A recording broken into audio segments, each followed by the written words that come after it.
Hey guys, welcome to the Reel Critic Roundtable, where Black critics come to discuss, debate, and have a little fun. As usual, we have Katia Woods from CoupleSoulShow.com. We got Sean Edwards from Fox 4KC. And then we have Emmanuel Noisette from emansmoviereviews.com. Now, you know, I always get to start first because I got to open a statement. And I get my opening statements most of the time from Katia and Sean, because they say something that just like sets me off. So next week I got to say something, you know.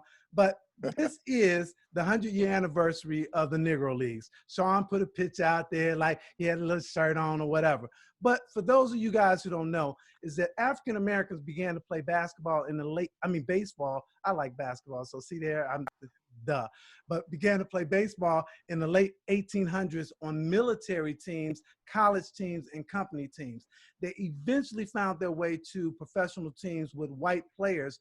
We had Moses, Fleetwood Walker, and Bud Fowler were among the first to participate in those major leagues. However, racism and Jim Crow would force those guys to not be able to play, and they began to develop the barnstorming teams that we know as the Negro Leagues. So in the 1920s, they developed those Negro Leagues, and they were all over the place. I mean, there were different leagues, and we had them in Cuba and over in Latin America, all over North America, and we had them. So what does that have to do with movies? Well, hey, if you had, oh, did I start doing this without my hat?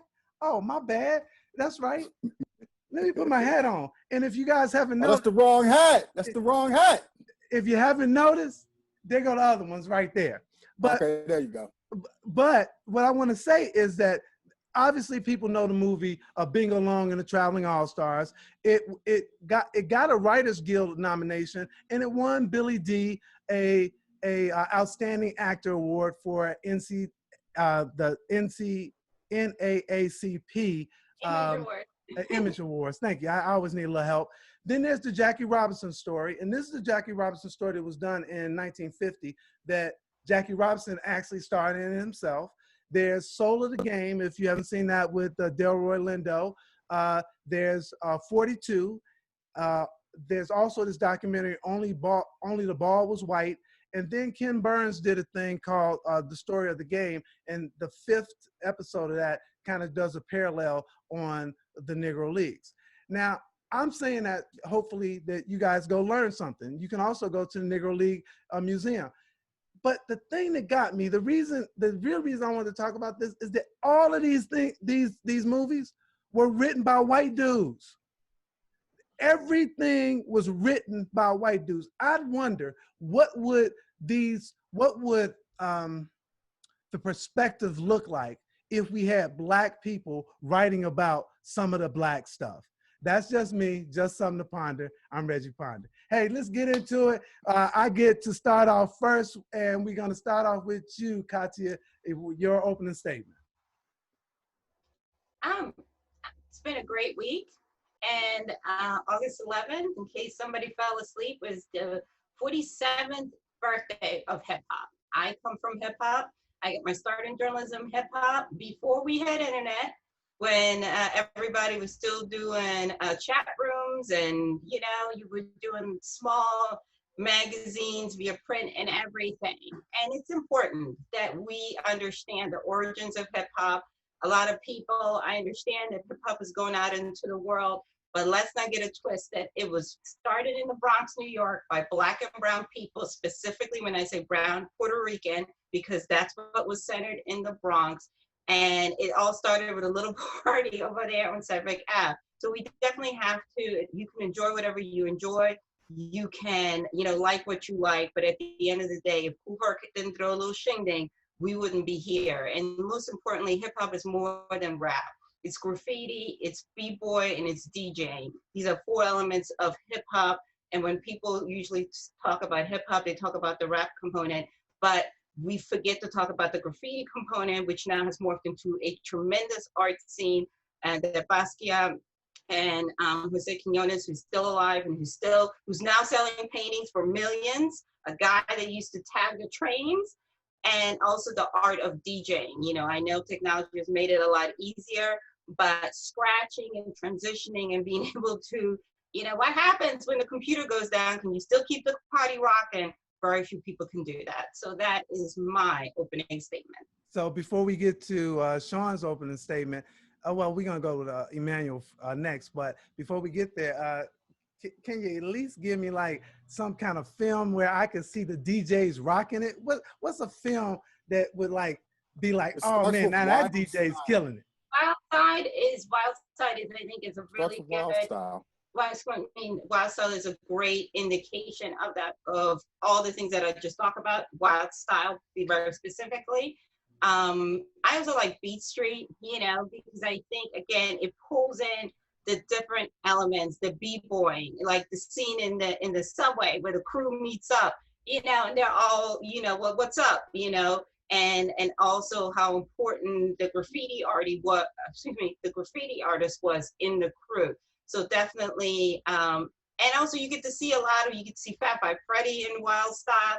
A lot of the people that I'm talking about who say Quinones is in Wild Style. So all the people that I'm talking about that are the pioneers, you get to see battles when people used to battle and the DJ dropped the beat, the different crews. So definitely go check that out. All right, cool. So Also, E, real quick, Reggie. yeah. Hey, real quick. The Get Down on Netflix, although it was slightly flawed, is also a great starting point because at least they got the history right. All right, cool. Emmanuel, you up, man? Opening statement. Yeah, you know, I don't even want to get too deep with it. I mean, right now it's still, for me anyway, dealing with this pandemic is still a heavy thing that especially affects Black folks, you know, because now theaters are talking about they starting to reopen, and they, you know, studios are real thirsty to like really push things back into our faces and be like, no, it's fine, come and see this. And it's like, yo, like, this all feels very premature. You know, we are one of the most vulnerable groups out there, especially when it comes to our health and healthcare. So I am very nervous about that, but I'm also getting a little conflicted because not only do we have our physical health to worry about, but we got our mental health, and we got movies coming out like Antebellum, you know, which is another slave type movie or whatever. And it's one of those things where it's like, I just want us to be mindful of whatever's triggering for us, you know, be mindful of self-care. I mean, these are movies, but at the same time, they still have an effect on us in one way, shape, or form. You know, there's a lot of stuff that we process as Black folks that we don't know how to process, you know. So I just kind of want to, you know, put that little forewarning out there that just because things are open, just because things are out there, do what's best for you and your mental state, because it's a lot. It's just a lot. So nothing too deep. I just wanted to put that little forewarning out there so we can all just be better and just wash your hands too, and wash your hands. Yeah, well, So. that was too deep, so don't even try. Don't even try like to water that down, man. That was deep. That was deep. That's why we put Sean at the end so he can just lighten it up a little bit. But that was deep, but it was important, man. Appreciate that. Sean, you up? Hey, first off, Reggie, I want to say thanks for the shout out to the Negro Baseball Leagues. As you know, I'm based in Kansas City, Missouri. I actually live about 3 blocks away from the 18th and Vine Historic Jazz District. So my house is close to the museum, which is run perfectly by Bob Kendrick. Congratulations. That Toyota commercial that promotes the Negro Leagues Museum is awesome. Probably one of the most talked about commercials during the pandemic. So congrats to Toyota for that support. Also, I'll let you in on this. You made a great point about all those previous movies that deal with the Negro Leagues written by non-Blacks. Well, Andre Holland has a project in the works that he's working in conjunction with the Negro Leagues on, so they are excited about that. I look forward to that. He's a terrific talent. So there you go. There's the scoop for the day. My remarks, want to say congrats to Dion Taylor and the Total Hidden Empire Film Group crew. Dion co-wrote a script while he was quarantined. We filmed the movie during the pandemic, about the pandemic, 17 days. We just wrapped. Looking forward to that. It's called Don't Fear. Wow. I also want to give congrats to another Kansas City homeboy, one of my good friends. We go back in time. His name is Morgan Cooper. Remember that name. He's going to be one of the hottest filmmakers in the game. His reboot of The Fresh Prince of Bel-Air is official. Well, it had been official. We just couldn't say anything about it. They've been working on it for a year now, but the story broke 2 or 3 days ago. Will Smith is on board. The entire creative team behind the original TV sitcom is all on board, including Quincy Jones and Benny Medina. It's going to be a 1-hour dramatic series. Right now, there's a bidding war between HBO Max, Peacock, and of course, Netflix. But just remember the name, Morgan Cooper. His faux trailer went legitimate viral. A lot of people checked that out. A lot of people loved it. So I just want to say congrats to my man. Did a lot of the early visuals for a rapper by the name of Tech9, who's the #1 independent selling artist of all time. And a big shout out to Kadia's. Your shout out to the birthday of hip hop. And as she mentioned, a lot of us are working because we got our start in hip hop journalism. Spent a lot of time working at the Source Vibe, XXL magazine. I still got my Source chain, man. Yes, I got jumped in the Source gang at the Source Awards in LA back in 1995. So yes, that opened the door. That was the gateway for Blacks to participate in this business called journalism. Man, y'all came hard today. I mean, dang, Katia is just gonna come on with the hip hop, then got to, man. And hip hop changed the world. The slogan of my company, hip hop got us here, because it really, hip hop changed the world. Especially, it does, especially a lot of women are a major part of hip hop, and one day we'll get it right. One day, the women will have their due.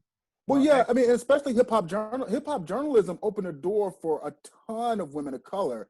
I mean, you don't have the documentary Surviving R. Kelly if it wasn't a hip hop journalist, former hip hop journalist produced that. You got former hip hop journalists producing movies and TV shows. It's where they got their start. You couldn't, back in the late 80s, early 90s, they weren't hiring you at the New York Times, the Washington Post, the LA Times, Hollywood Reporter, Variety Magazine. You had to go right at Yeah, Rolling Stone. No, none of those. Covering hip hop, they ignored it for the longest time. So you could barely get a job at Black Enterprise back in the day. This is good. This is good. Well, hey, that concludes our opening statements. Let's get into some movies, man. Yeah. So you are first, Sean, to talk about this new project. Project. Yeah, right. Project Power. Project Power. Yeah. Hey, this is a good transition because we're going from the birthday of hip hop to Project Power, which stars Jamie Foxx, who is the Jay-Z of acting. I'm selling that. I'm going all in with that. Basically, a lot of people have been calling this a superhero movie. I kind of, sorta. It's more like a thriller on steroids. I really like the premise. I mean, Jamie Foxx is an ex-soldier. Joseph Gordon-Levitt is a cop. It takes place on the streets of New Orleans. It's eerily, like, the backdrop is eerily similar to Black and Blue. They actually use some of the same locations. So filmmakers are discovering New Orleans, and that whole art scene that's taking place in New Orleans is a great visual setup for their films, which I love, because New Orleans is one of my favorite American cities.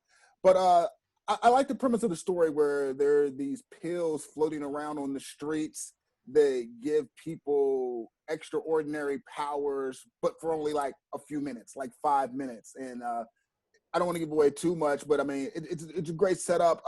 There are some plot holes. The film does trip over itself at times, but it's more heartwarming than I thought it would be, and it's actually elevated by Jamie Foxx. I mean, it's not an award-winning performance by Jamie Foxx, but it's a very solid performance by Jamie Foxx. But the win for me was, and no, she's not a newcomer, because I loved her on The Deuce, and I also thought she was very underrated in The Hate U Give, but Dominique Fishback was fantastic, and I think she's one to watch. I think she's a future talent. She sells this. She has range. She's a grown-ass woman playing a high school student, and you would never not know. That's called great acting. Reggie, we can't hear you, brother. You're on mute. Yeah, Reggie, you're on mute. Man, I was trying to get in here, but I wanted to say that Dominique Fishback, yes, she stole the show, and that is hard to do with a Jamie Foxx. She really put her foot in it, and it was the character that kept me involved in this movie. I will tell you that everything. everything she did in this movie worked for me. And I was like, well, what is she gonna do next? And really into her character. So I loved what she did. What do you think, Katu? She's the best thing about this movie. She really is. It is. I thought that the idea was good. The execution was a problem. I call it more like a sci-fi action film. I don't necessarily think it's superhero. Right. I think we there was so much opportunity to really do something here. I love Jamie Foxx, but I need him to pick better. Like I think some people are very talented, but that doesn't mean they know how to pick scripts or things that highlight their talents. And I think Jamie has a problem. There is too much inconsistency, and and he is super talented, but in this project, he really was not. It was like, what was the purpose of having him in this movie? And I think there was I did not like excuse me. I did not like, and I get it, it's check chasing, but he's been chasing a lot of checks. It's time to give us some quality again. And yes, Just Mercy, he was great in, but again, he's too up and down for me. And the other issue I had was like the introduction. But hold on, Katya. He can't be good. He can't be great in everything. I mean, come on. You the other time you were like Tom Hanks. Tom Hanks not good in everything either, right? It's no. It's very hard to find Tom Hanks be really not good in something. Whoa. It's very hard. He's been in some movies, though. His movies ain't been popping, though. I'm just for real. He on cruise control a lot of times. For a while. Raymond was a snooze, but he is consistent. Okay. Quality as an actor, and that's just. But Jamie's it's a problem. And picking the scripts, and again, I would understand it if it was an actor that wasn't as talented as he is, but I just shake my head and I'm like, why are you in this movie other than a check? At some point, you have to decide what is it that you want your career to say. If you just want to collect checks, be my guest. But getting back to this, man. You hurt me, but I gotta get E in here. I got something I want to say that, but I gotta get E in here. So, because E, what you think about this? So I do want to comment on that because there's a lot there. I do agree that he has a spotty track record with the scripts that he takes. I do think that he does have the talent. The talent's always there. But I think this is just something that ends up happening. Matter of fact, it happens to Will Smith too. Sometimes you just get sold, right? You get sold on the concept, and the execution a lot of times is not in their hands. So that's something that's probably more on either the writer or the director. But in terms of this specific movie, I'm okay with calling it a superhero movie. I think it's more of like a prequel, to a superhero movie. People aren't running around in capes and saving, kittens out of a tree or nothing like that. But what I liked about this film was that it exists in this weird limbo of potentially being a think piece article on socially relevant issues or just being a popcorn flick. And you could take it at either approach, really.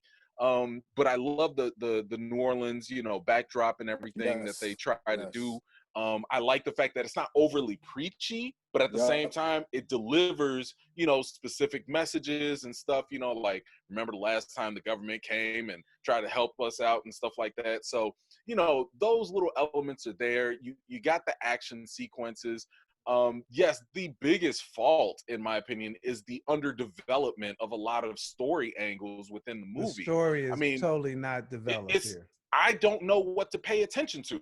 At one point, do we know who the bad guys are? What do they stand for? Like, we don't, like, if we're rooting for these people, who are we rooting against? That's a problem. That's a major problem, because we're like, are they bad scientists? Are they a drug cartel? Because we're introduced to one thing, and then in the end, it seems like it was rushing to the finish line. Right. So definitely not Jamie's fault for the social script. And I said that in my review, that's the writer. But I do think that I stand by that and 10 toes down, that he needs to get some assistance on picking scripts that uplift his talent. So this wasn't it. So I want to thank you. I want to bring in Sean on this one because he has some thoughts as you were talking. Go ahead, Sean. Yeah. I agree. No, I agree. Like I mentioned in the opening statements about the film, I don't think the story was that bad. I think bringing up all the different subplots is what did the movie in, because they didn't really they didn't explore any of them. They left the viewer hanging, and they brought up multiple subplots. I think that was the problem. I mean, in terms of Jamie Foxx's performance, I mean, it's not bad. It's not even mediocre. It's what that character is. I thought he and Joseph Gordon-Levitt were both sufficiently good enough to make this movie watchable. I think Joseph Gordon-Levitt was overqualified for this role. I don't think he needed. I don't think someone of his caliber needed to be that specific character. What? I'm just saying it was like, because it could have been open to anybody else. His character wasn't that. But why couldn't Jamie Foxx's? Why couldn't Jamie Foxx's be to anyone else? I mean, this whole thing about being overqualified. I think you have to play to the role. I think you have to play to the role and figure out. By the way, Emmanuel, your opinion is valid on our show. No, I'm just telling you. I'm just telling you. I just think that you have to play to the role. I do want to mention something though. My daughter said while she was watching this, and she was like, "This is like a middle class Black Lightning with better music, better writing, better cast, and better CGI." Because and I thought about that for a minute. I see you laughing over there, Sean. I thought about that for a minute. It did remind me in some ways of Black Lightning, and I just felt like that they didn't. That as you guys talk about the writing, you had all these plots all over the place, and there's this thing about soup, where she's trying to get soup for her mother. I think they made this like a soup. They just started doing all kind of little things inside of it, and the soup was unrecognizable in ways. I love the premise of this, but that's what I think on that. Just a question for you guys. Do you all think that this might have worked better as a series then? Maybe like an 8-episode, one standalone type of thing? Yeah, because then it's hard to tell. I do think one of the problems with the film is something that none of us have mentioned yet, and it could be the biggest problem with the movie as a whole. I just don't think it was edited very well. I think that could have caused some of the. I think that caused some of the storytelling elements being a little misguided. Yeah.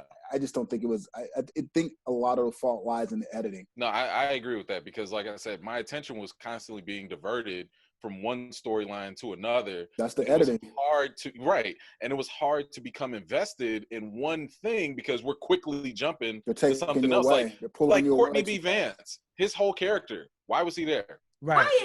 Why are we not using him properly in movies too? I mean, he has been in properly. He is a really good actor. I think he needs more time. He is really good, and he has just been in these movies where he's doing pop-ups, and he deserves better, in my opinion. He got a lot of screen time in Uncorked. He was great in Uncorked. He was good in this, really good in Uncorked. But he was really good in Uncorked. But in, like, for instance, Photograph, like, I'm just like, he's better. Photograph is awful as a whole. So I mean, he deserves better. You know, he's just a really good actor that is very underused. It's been solid. And I think, to your point about Katia, that you talk about this point about for the check, I think for him probably it is what he gets. He gets what he gets, you know. And unfortunately, you know, you still got to keep working. I agree. I don't think that he gets to generally overly show his talent in the way in which I think he's better than a lot of the parts in which he takes. But this also goes back to what we talked about last week. What's out there that's been written where he can be cast to get more light, to get more time? That's it starts with what's being written. Not to mention the medium. I mean, this movie was never going to be a big blockbuster, you know, if the times were normal. But on VOD, when expectations are already low, this is a perfect fit for Netflix. I mean, I said in my own review, this will be one of those things that trends for like the next week or two at number one, and then it's going to fade away and we will forget about it. Right, I because think right now it's we're grading everything on a pandemic curve. Yes. Everything's being, because you gotta, people keep forgetting this stuff that's coming out on Netflix was going to come out anyway. They haven't adjusted their release schedule Right. because of the pandemic. You got to remember, under normal circumstances, we would be talking about a bunch of tent poles, which Yep. would have rendered all these movies being released on Netflix as pointless. Yep. Mulan, Wonder Woman, All Tenet. kinds of, oh And- We would man, have the been and list goes on. Right, right. And these could have Katya, fallen through the you cracks. want to say something, so I saw you trying to get in. Well, the thing about it is, it does fill the void for people that are action junkies, people that like that type of movie. You know what I mean? We're looking at it from overall production, but some people just, they're going to love it because it's escapism and it fills that void for, you know, them not seeing The Rock this summer on the big screen. Yeah. So, I mean, it will do well, you know? I Oh, mean, no, it's going to do very well. it's, It's do very well. it's definitely the type of stuff that we as critics are like, and audience people will be like, it's the greatest thing since ever, and you'll be like, okay. No, Yeah, but I like, so- no, for the record, I liked it. I actually Yeah. liked it a lot. Yeah. Same. You liked it a lot, Sean. I liked it. Like, for what it is, I liked it a lot. Okay. Yes. Yeah. It was very entertaining. And Yeah, I'm kind of in that same boat. Like it was 100%. cool for what it was. It did what it was. did. I'm not blown away by it. You know, No. I'm like, okay, hey, you get your B for worked. effort or whatever, It and worked. we keep it moving. and Katya. I don't do participation awards. It could have been better. Okay, so It was. And you know, Reggie, for the record, I am trying to holler at Dominique Fishback. We're gonna make that. see, We're gonna now make that's- that. We're gonna make that. We're gonna make that one happen, man. That's Because I inappropriate. had met her a couple of years ago at TIFF, and then we kept it going in our interview. So I'm just letting y'all know. I'm gonna make that happen. I'm gonna have a little baby Fishback. Okay. Calling dibs, huh? All right. Yes. Yeah, we yes. having a We're gonna problem. make that- That's she's just totally sexy. inappropriate. We She's a moving grown on. woman. Are you She like ain't in high 30 school. years older She's than her? grown. She grown. So She grown. I'm gonna tell y'all my thought on it. My thought on it is I am lukewarm on the movie. Okay. It was okay to watch it with my daughter. It wasn't like what I would call a waste of time, but it wasn't when I left from like, oh snap, I really like that. So that's my thought. Hey, let's move on. We got another movie to talk about. Well, not a movie actually. It's interesting that we were talking about Courtney B. Vance. Yeah, here we go. Because here we go. And so Katya, can you introduce this series called Lovecraft Country? It's so good. It's on HBO. It's coming out this Sunday. It kind of intertwines Jim Crow, South racism with paranormal witchery and sorcery and all of those things. And yes, we did give Courtney something more to work with. I'm not going to expound upon him anymore because I don't want to give it away, but it's a really good series. I love the fact that we as Black people are tapping more into these other genres, horror, superpowers, witchery, all of that. I love it. And I just think it's important because it shows that we are so much more than what they want us to be. And it's just it's this show, nothing about it is predictable. Just when you think you've got it figured out, you're like, oh my God, like what the heck? And I love that about it. And, and it's scary, then it's mystical, and all these people have secrets of top secrets, and I just can't wait to find out where they're going with this. So Lovecraft Country, amazing. It's really interesting that you talked about Courtney B. Vance because I wrote in my review that I think this was a breakout role for him. This really, he looked so good in this. He was so interesting in this. And when I saw that he was in it, my thought was really, I wasn't really sure how he fit in there. But I think from a casting perspective and what Courtney brought to the table, I love it. Again, I love what he's done. And Ashana Ellis too. Happy to see her get more shine. You know what I mean? We've got so much talent in our community that, that sometimes because they're not getting the opportunities that they deserve, we forget or they get overlooked. And she's having a really, really good year between the Clark sisters and this. So I'm happy for her. Guys. I mean, I loved it. I love what executive producer, director, writer Misha Green is doing with this. H.P. Lovecraft, the author, was a whole racist. And I absolutely love how she's taken that genre and flipped it in a sense. Where, yeah, you do have that, the monsters and the magic or whatever, and a little splash of Jim Crow racism. And, it's, I like how in my review, I was just like, yo, the real horror here is racism, and I like that perspective that it's, bringing to this forefront, because, one thing that this show does really well is it shows how terrifying white culture was to Black people, And what would you expect? But what would you expect from Jordan Peele? I mean, racism is the horror. Sure. No, and that's the thing. Like, it's that level of perspective that gives credence to the movement of giving more Black creators, the power and empowerment to tell our own stories. Because, I don't want to give this away either, but I think it was like in episode 5, they do a wonderful social experiment that is, I think, going to definitely have people talking a lot, because that right there was something that was perfectly fit in. It wasn't just one of those social justice, whatever type of, it was like, yo, this makes sense for the story, and it's completely applicable to socially relevant, issues that go on today. So I think what this show did was wonderful. Now, I will say, because I only got up to episode 5, so I don't know where the series is going to end off, but I do think that there are a little bit of flaws in terms of some of the storytelling aspects,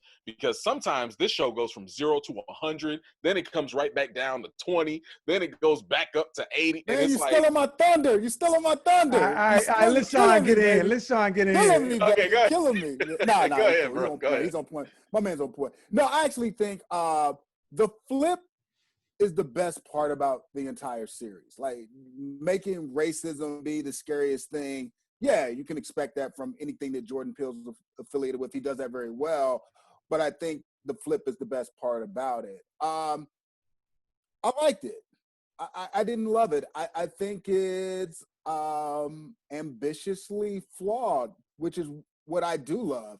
I like when people try to go for it and you don't always hit the mark. Like, I like when people try to hit a home run and sometimes the ball falls short right in front of the fence and you have to leg out a double. And that's what this series does. It legs out a double. The storytelling is wildly inconsistent. I just think they should have honed it in. There's some aspects of it that really work. There's some aspects that don't work at all. And I was sort of disappointed with the acting with everyone except for Courtney B. Vance. I thought the acting was just a tad bit flat. I thought the actors functioned more as props to the storytelling than actually being fully integrated into the series to propel things forward. You gonna say that about Journey and Jonathan Majors? I just said it. Yeah, I just thought it was okay. I thought they were just okay. And so that's interesting for me, Sean, because Okay. I really I just felt thought they were okay. I thought they could have, like, just delivered more. I mean, I think they get. I think they get over. Wait, and Michael K. Williams, like, rip. I know, right? I know. Just okay. Just okay. I know. Just okay. I need. So- we need so to. I- I'm not one of those people who. I'm not a prisoner of the moment. Like, yeah. I am. mean, I am, Sean. That's the point. Fine. You should be a prisoner of the moment they- while you watching that actual movie or They show. caught me. Hey, Sean, they caught me on this one, man. Fine. I know you said it was okay, and they legged out a double. You staying with your baseball stuff, but Right, because you started that. Man, that thing hit the fence and it looked like it might fall forward. It fell out, man. They hit a home run on this one. I could see the yin and yang of Misha Green and Peele, because Peele wants to go so far, and I think that Misha got a little bit more sensitivities of something. I could see that. Pull it back in, rein it in, yeah. And I could feel it, and it seemed to work. I was so happy there was somebody.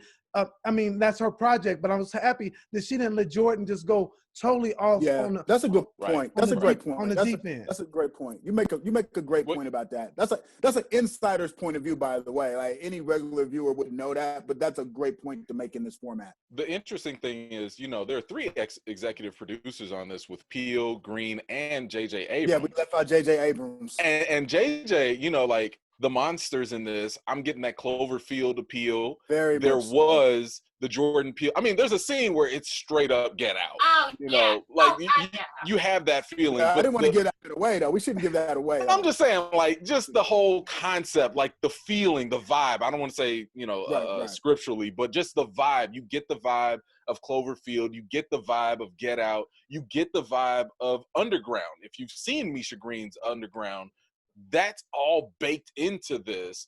And that I just like how they blended it. The execution's a little questionable, but I kind of want to reserve my judgment until the very end of the season also, just so to see if they pull it all together. I feel you.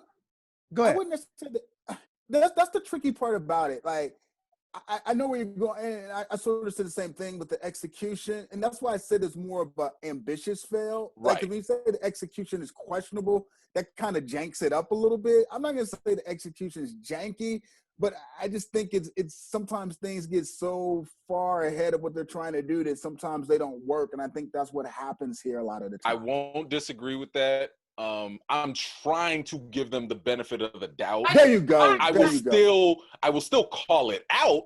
You know what I'm saying? As episode 2, y'all kind of got me going all types of ways. I need Katia in here.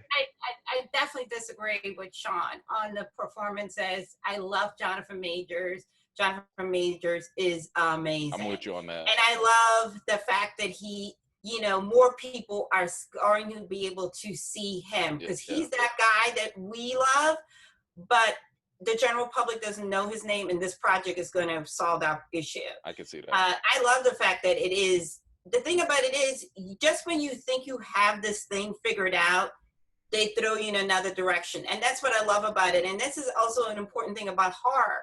You don't want to be able to figure things out. I mean, the elements that they're utilizing, and the fact that it is that, these people that grew up together, that think they know each other, but they don't. You do have that humanity portion in it. I don't want to expound, because I want people to be surprised as I was surprised watching it. I do think it's unfair to say that it is too ambitious, because, again, we only saw up to episode 5, so we don't know where it's going, and we don't know if it's all going to tie in by the end of the season. Hopefully it will be the hit that we all think it will be, so we'll have multiple seasons to explore these characters, to explore these undertones. But I definitely think, like I said, this is going to be, Sundays, Twitter is going to be hot. People are going to be talking about things. People are going to be like, oh man. And that's what I love about it. And I applaud us for going more into these genres instead of giving us the usual. This series is really, like I said, it's HBO is always on point. Just when we, after watching it, we're like, oh, what are we going to do? And HBO is like, hold my beer. We got some fire. I got some more stuff for you. So go around the horn. Start with you, Sean. Is this a watch it or like? Yeah, definitely. I said I liked it. Okay, I liked it a lot. All right, excellent. Emmanuel. Oh, 100%. Yeah, definitely needs to be watched. And Katia. Absolutely. And I'm with that as well. I'm with that as well. All right, great, y'all. So now we get into our section called The Issue. So I was on a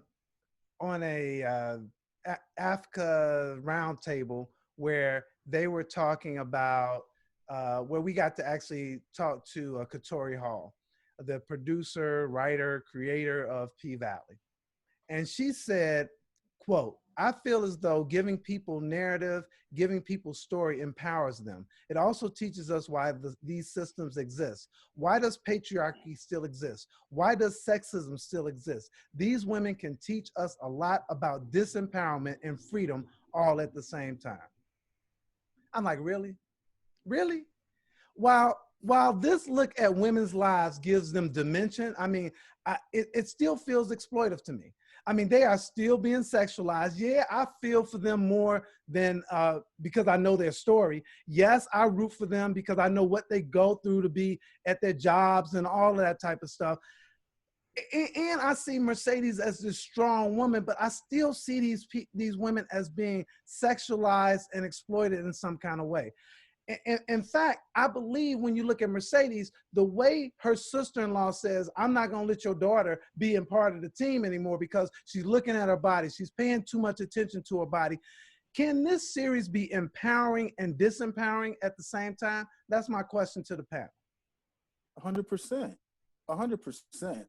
What I love about P-Valley actually, though, is it's a great case study in what it's like in the workplace. I mean, you know, the strip club is just the backdrop and helps to propel the story forward. But what it's actually examining is very relevant and actually important.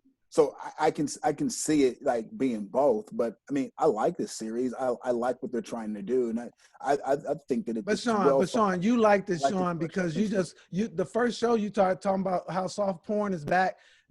So that's why you liked it. Well, I mean, no, I mean that's a whole different issue. But no, Netflix and the whole, adult material thing. I mean, it was the talk. I mean, it did become the talk of the pandemic. I mean, for a certain demographic, P-Valley's been the talk of the pandemic. I mean, a lot of people watch the show. A lot of people enjoy the show, and I like some of the themes that they're trying to explore. I mean, underscore the word like. I mean, it's not a series that I love. I don't think that it's that great, but I like it.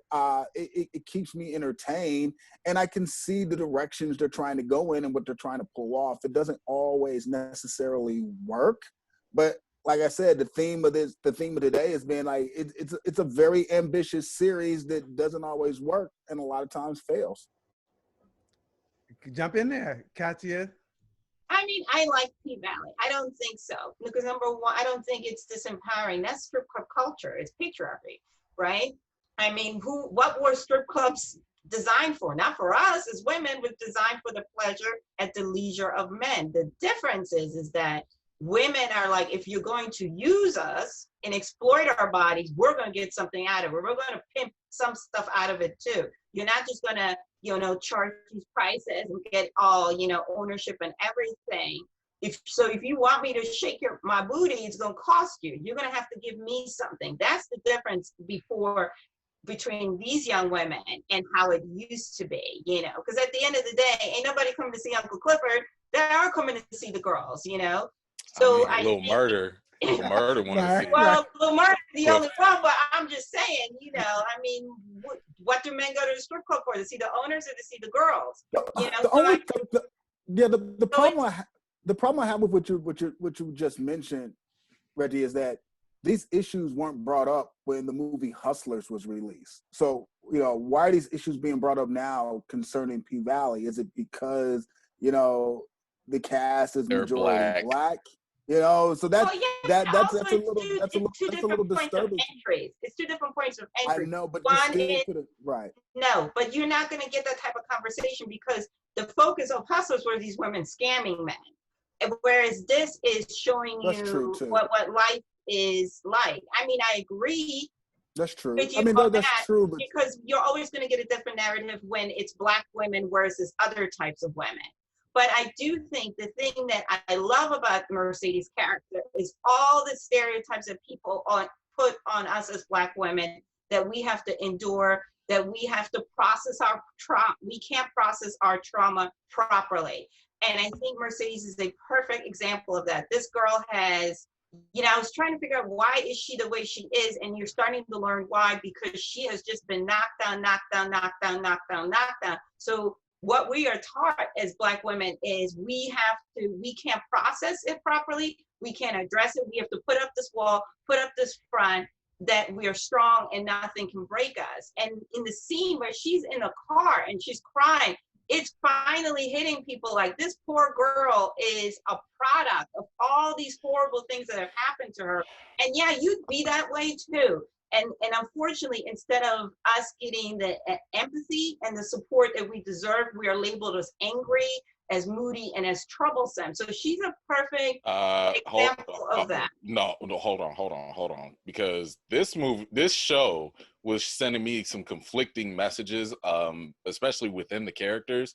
So like from the very jump, even Mercedes' character, I'm sitting here like, why is she so territorial? Why is she, and it felt like she was playing into some of those stereotypes of women being catty or whatever, like just, the new girl shows up and then automatically you got beef and stuff. And I'm just sitting there, I was like, what is that? What value does that add? And I do think that it undercuts the other message, which is also there of, hey, like when Mercedes is talking to her girls, the dance crew, and she's like, yo, like at least I'm doing something, for me while you guys are out here doing it wrong. So to me, it's kind of like through the storytelling, it kind of undercuts itself. But yes, at the same time, it's also ambitious, and it does show us, the other, it humanizes them, rather than just saying like, these are women that shake their butts for money. It's like, no, these are women that are going through domestic violence. These are women with families with real issues, and so on and so forth. So this show, I mean, like, I like it, it's not something that I would run to watch because, to be honest, even the softcore, porn angle or whatever, it gets kind of tiring after. It's kind of like with Game of Thrones. It's like you get that shock value in the very beginning, and then after a while, it's like, okay, yeah, somebody's naked. All right, whatever. And what ends up happening is that hook, because I do think it was kind of a hook. That hook of the sexual appeal does start to disseminate after a while, and now that makes me pay more attention to the narrative. And at this point, I'm kind of sitting here like, I don't know if the narrative's that strong. Oh, come on. Really... Come on. It's not. No, he's making a great point. The narrative's not that strong. What's going to really be interesting, I was just thinking about that as you were talking, is that I wish I owned a time machine, because I would really love to jump ahead 5 or 10 years from now and then look back at everything that was released during the pandemic. I just think that we're going to have a different set of eyeballs and think pieces rewritten about everything that's come out in the past 6 months.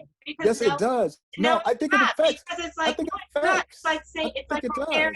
No, it's not. It's like comparing shows that were released in the 1970s. No, this is different. Sean. Even when you look at things like, if you look at Moesha now, there's a lot of stuff that you're looking, and it's really uncomfortable to watch a lot of these episodes, like especially how the character of Kim was portrayed. But then you also have to remember is we have made advancements in dialogue and how we present people and how we approach them. No, I get that. But the thing about it is we can't, it's not fair to say that a product is only good because of a pandemic. That's like saying this is only good. This was only good because we were at war and we didn't have these other options. That is not anybody's fault. You can't control that. No. But I think this people responsible for elements that they have no control over. That's so, not Sean, I'm not going to let you use that every week, saying that these products are outstanding because we're in a pandemic. That's insulting to the viewers. So Sean, before you answer that, I don't think so. But before you answer that, because I do want to hear your points on it, is that a lot of people said that obviously when Jordan went off to play baseball, that it was a different look at basketball, so that other teams could win, and that it really wasn't the same level. So you're saying that Jordan went off to play basketball here in the pandemic, and it's really not the same level. I'm just, this is a great platform to theorize. I mean, that's why I like this format, because, it's not really, like, I'm not in an official capacity, so I have more liberties to sort of like engage in thought. And I'm just saying that like I said, I was just thinking that I think when we look back there's something about the past 6 months that just, I don't know. When I tap into it, I'll write about it. I'll put it out into the world. What do Right you now, think though? No, because I'm curious as to yeah, like where you were going with it. Because I'm like, okay, you go 5 years in the future. What are you thinking? So That we're before just he answers not that, going to care Emmanuel, about P-Valley, or that P-Valley was more profound than we before he actually gave it credit before he for? answers that, less, Emmanuel, less. every week he's been saying that we on a Yeah, pandemic curve. So yeah. Katia is We are like, grading we no. got We happening. That's not cool. Like people are really very out here cool. trying to. No, it's not, because people It's are as really cool out as here George trying to Gerwin paint on and the make Nike it poster seen. sitting on the ice. Nobody like nah. I don't know about the whole pandemic I'm curve sitting on thing, the only ice chair. because everybody's adjusting. You know, like we're like on top of the But have we really? Yes, because on top of the pandemic, we were already on course to start going into the movement of streaming. Well, That was already something happening. No, that was happening. So, you know what I'm saying? So it's kind of like, yeah, they're both happening, but I don't think it's a cause and correlation type I of, was just thinking out. And also, if streaming was not the way to go, we wouldn't have NBC trying to do it. We wouldn't have HBO kicking out another product. We wouldn't have all these people coming up with stuff, because they realize there's an audience out there. And there's probably a good portion of people, to keep it all the way 1,000, that are not going to go back to the movies for a good 5 years. Yeah, but that doesn't mean. But because I don't know about that long. I give them 2 years. But because they might not go back doesn't mean that the quality is great either. Those two things are not mutually exclusive, though. Is that exactly? That's true. Just because people aren't going to go back to the movies, to the theaters, that doesn't mean that, you know, Lifetime movies have elevated themselves to the movies that we would be talking about and seeing every day. So I just want us to be careful, though, is that I agree with you to some extent, is that we can't do everything as it relates to what this curve that Sean is saying. But I do think that there's some value in saying that there's some things that I watched that I probably would not have watched if I was not in the pandemic. I think it's a. I'm just trying to, like I said, I was just thinking out loud. I think you make a good point. It's a combination. I mean, I think there's something to be said, though.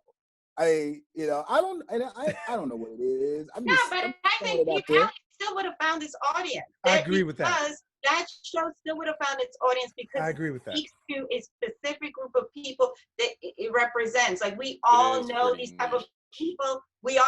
Most of us got relatives down the South. We know that vernacular. We know strip club culture. Yeah. People go to Atlanta to go to strip clubs. They plan a trip just to go to Magic City. Let's not act like stripper culture has not become part of the mainstream. It just happens to be a little dingy strip club compared to Magic City that's got all the bells and whistles. But the point still is, and I like the thing that I like most about P-Valley, that it is a woman at the house.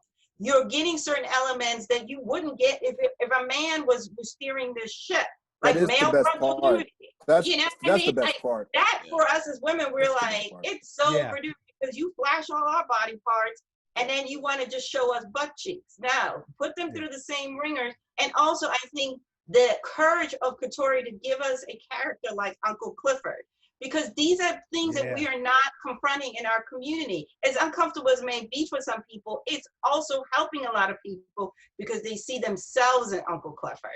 So these are the things that are positive about the show. And I will say this, as we move on to our last segment, is that a lot of times the Uncle Clifford character is a caricature. And that's true. And that is very true. And this, it is, he has depth here. Uncle Clifford, she comes correct. It's not a caricature. You know that it's not phony and it's not being put on. And that's what I appreciate about it, because sometimes that caricature, I'm like, oh, come on, y'all. Y'all just, y'all just going the extra mile. Good point. So that's that on that. Hey, so we're at our closing statements. And this week on our closing statements, I thought what we do, because we talked about 2 dance movies last week. One movie that had real dancing in it. We talked about Work It, and we talked about Black is King. And again, I'm gonna give out a shout out to Bobby Ponder, because she was in here spitting some knowledge last week. Thank you, honey. But I thought we at least talk about or mention movies that we thought were good dance movies. I put myself as going first, but I'm not. So, because since Emmanuel's the new guy on the block, we gonna say, Emmanuel, talk to us, man. Hit us with 2 dance movies that you think are hitting it and that people should check it out. I mean, I don't particularly care for the newer ones because they get so formulaic that it's kind of cringeworthy at times. I'm still a fan of Breaking. Like to this day, I could just watch it. I still grab a broom once in a while when I'm, so it's just, to me, it's just kind of iconic in that sense. And this is like, I guess, a guilty pleasure of mine. And because I want to say Michael Jackson Thriller, but that's more of a music video. So I don't know if that'll really count as a movie. But if I had to go with a movie, and this is, probably my age talking more so than anything, I still like You Got Served. The acting is terrible. It's not good at all. But the dancing and looking back now, it's cringy, but it's like funny. It's like one of those bad movies you can go back and watch and make fun of, but still, be entertained with, on a mild level. So to me, it'd be Breaking and You Got Served. I'm the dope choices. Man, You Got Served. Those are some dope choices. Go ahead, Sean, since you started. Go ahead, man. Well, I'll go back to, what was it, 2001? I like Save the Last Dance. That was what, I remember Kerry Washington in that. And what was the girl's name? What was the? I forget. Yeah. No, I like Save the Last Dance. Something Styles, was it? Styles. Yeah, Julia Stiles. Yeah. Julia Stiles. Were we supposed to believe she could really dance? No. That was the whole point. That was the premise. He was trying to learn. He was teaching her. She started from 0 and got to about 3.5 out of 10. So it worked, man. It was actually a hit back in the day. It was. I actually remember doing the junket. That's how long I've been doing this. And then it's not a dance movie per se, but it did have a lot of dancing in it and a lot of dance styles that people would subsequently bite off of. And it's like one of my all-time favorite movies. So I just feel like I should give it a shout out right now, which is Purple Rain. Because it had all the Prince moves, had the time moves. And if you remember, all the people that were in First Avenue Club that were watching the concert footage were actually like real people, because they shot all the musical numbers in 3 nights of actual concert footage that they shot at First Avenue, then built the movie around that. And like the guys who were doing the moves in the rafters were real people. I mean, so it's just a like really cool homage to both my love of rock, my love of funk, my love of hip hop, and my love of Prince, who will slay anybody in the verses.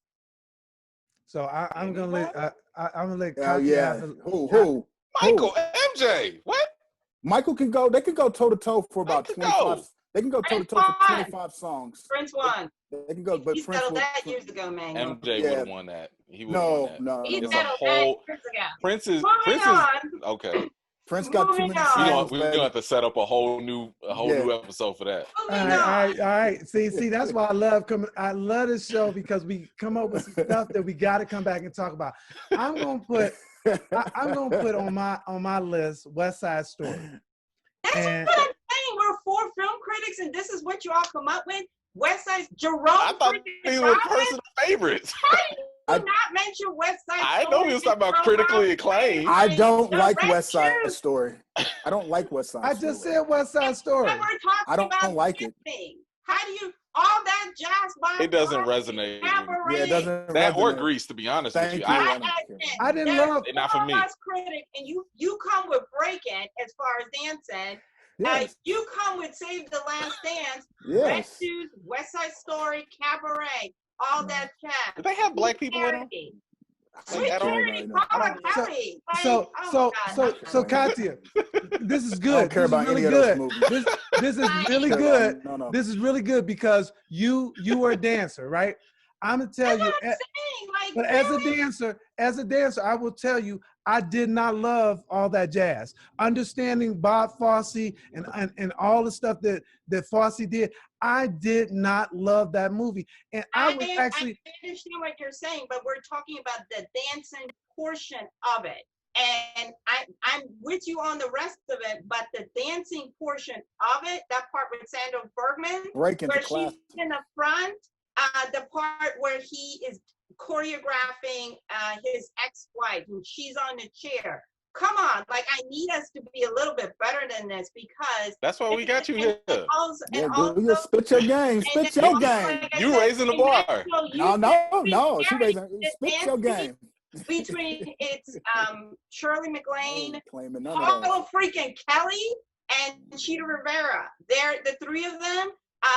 The opening scene, the Tight Shot and Sweet Charity, Hey Big Spender, which people were trying to figure out how is he going to transition that on film. Tight shots, the way the women are up and down, and then of course the famous Fosse hands. It's just, again, I don't care if you like West Side Story or not. Jerome Robbins is a freaking genius. That those battle scenes, they were fantastic. And also Rita Moreno, who still can kick her leg up, and she's 90-some plus years old. These are iconic movies. There are a lot of us that wanted to dance because of the freaking red shoes.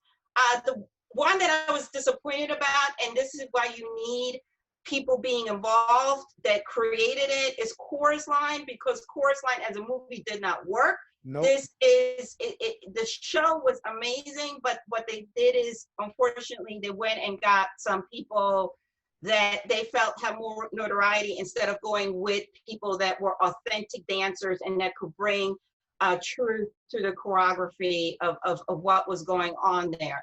But again, I think the problem with a lot of Center Stage is a more current one, showing you what it's like to get a job in a ballet company, the things that you have to go through. And my issue with Black Swan was that it wasn't authentic to that Natalie, they didn't fess up that Natalie didn't do all that dancing. They really tried to make us believe that she was out here on these toes. So I'm like, it takes 20 years for you to get there. The best dance scene in the history of cinema is the dance battle in White Chicks. Let's just end it right there. There we go. Let's just end it right there. So that's Katya, the best dance scene ever. Your two films, Katya, because you rattle out like 16 of them. Just tell me your two films, no reason why. What are they? I gotta go West Side Story and Red Shoes, because okay. All right, and I'm gonna tell you whether you guys like this or not. I'm sorry, Katya, it might hurt your feelings, but where I was and what I did at this time, Fame was one of my favorite movies. I'm sorry. I like that. That's good. That's a good example. Fame was awesome. Irene Cara. It worked for me. But look, guys, we are Anthony Ray. We are up. Time is up. Hey, Emmanuel, appreciate you joining us for this edition. I'm going to kick Sean off because his stuff about Fishback, he got to go. But guys. Why? Because I have a crush? I'm not allowed to have a crush? No, you good. You're 30 years older than her. You good, Sean. You got a crush? You got a crush. Hey, guys, thanks again. This is the Reel Critic Roundtable, where Black film critics come to discuss, debate, and have fun. We'll see you again next time. It's always good, man. White Chicks, baby. White Chicks. Thank you so much. Bye. Yeah.